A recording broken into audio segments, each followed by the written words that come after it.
remember you for today? Human behavior is defined only by genes. No, human behavior is not defined by genes. As we deal with this Critical issue considering the alarming fact that biological information which highlights the urgent need for organism is not just made of DNA but also a complex structure of cellular machinery made of proteins. highlight the significant role human factors play in shaping our actions and behavior. Demonstrating that nature alone can't only explain the complexity of human behavior.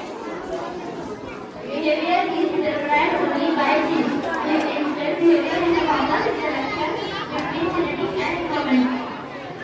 No, behavior is not defined by genes.